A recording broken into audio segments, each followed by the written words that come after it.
I recently hit the 2016 LA Auto Show. It looks like the industry is at a tipping point.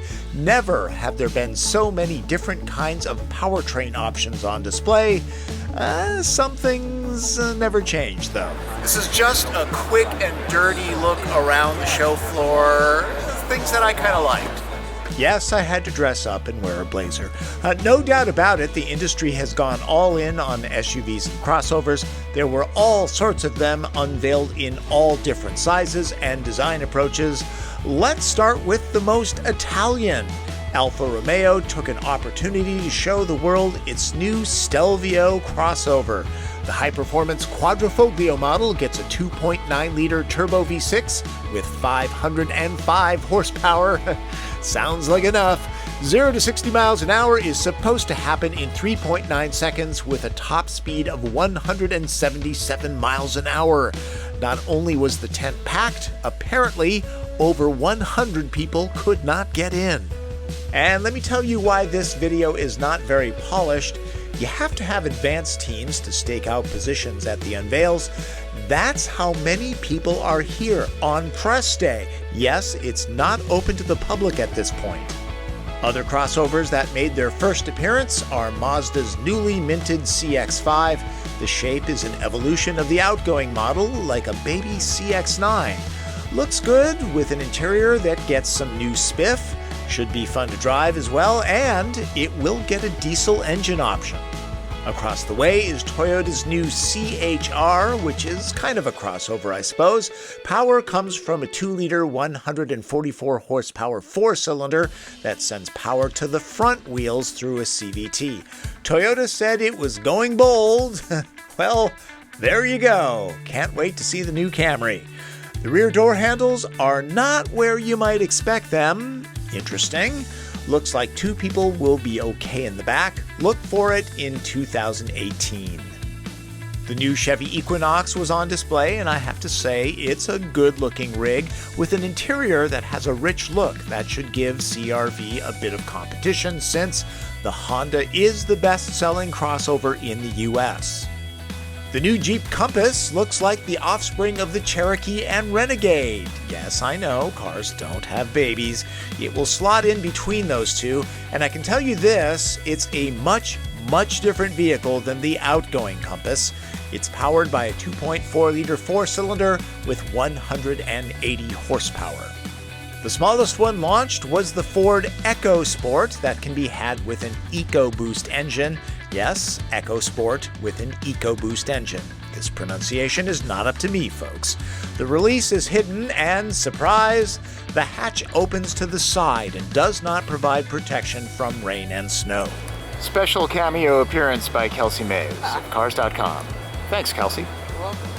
Much larger is the Volkswagen Atlas. Think Honda Pilot and Chevy Traverse sized. It's a 3-row job that is intended for the US market and will be built in the US as well. And Subaru showed off its concept of a 3-row, the Visiv 7. It's not just an SUV, it's a palindrome. Yes, it's just a concept, and knowing Subaru, the design will be toned down, so don't worry, all of you Forester and Outback lovers. Land Rover showed off the new Discovery, not the Discovery Sport. Discovery is larger and no longer boxy, but overshadowing it next door was my pick for star of the show, the iPace concept by Jaguar. This is a gorgeous vehicle inside and out, and it is fully electric with a projected range of 220 miles, and it has 0 to 60 sprints of 4 seconds or so. All-wheel drive, too. This will be one to watch. They are going to build it, and the rumor is it's not going to look too much different than this. Nissan had a special Star Wars version of the Rogue, but this distracted anyone from looking at anything at the booth. Not sure that's a good idea. No, you can't buy it. VW had this Passat GT concept. It's just like the Golf GTI, but much larger and not a hatchback, so not like a GTI at all, except for it's supposed to handle better. Let's see, Audi showed off the newest iteration of the A5, the A5 Sportback, essentially a four-door coupe-like car. Looks good, and it's coming to the US. I'm looking forward to testing one of these, especially as the S5. Hey look, there's Peter Schreier, who used to design for Audi, but is now over heading up Kia and Hyundai. The Cadillac Scala concept made the show. This is a great-looking angular car with a dash of Audi A7. The brand should really be pumping out more crossovers, though. Do they need more sedans? Now, even though there was chatter about what the Trump administration might do when it comes to clean air regulations, there was a tipping point of sorts towards electrification.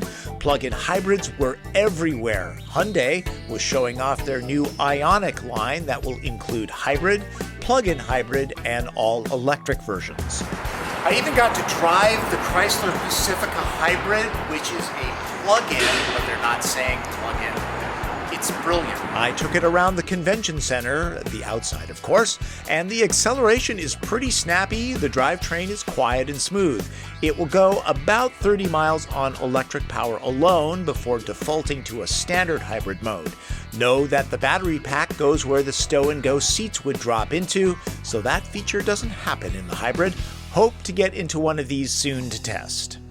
Chevrolet's Bolt EV won Green Car of the Year, Motor Trend Car of the Year, and a Car and Driver 10 Best Award, along with Camaro and Corvette Grand Sport. You go, Chevy. With nearly 240 miles of range, this EV will be a game changer. Hope to get into one of these soon, too. It's fun to drive, not just eco-friendly.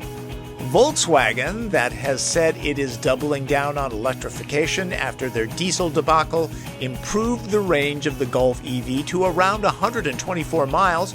Not as good as Bolt, but very useful, especially in town. It's also quicker, though 0 to 60 in 9.6 seconds isn't exactly a jackrabbit. Get the pun? That's about it. I will leave you with this. The cars were impressive, but stop and think about what goes into the stands. Many of them are larger than homes with multi-levels where people can meet and eat. Who wouldn't want to watch a video on a screen this size? And these displays need to be broken down, then shipped to other locations, and stored when not in use. That's something. I'm such a geek. I'm Tom Voelk from the 2016 LA Auto Show.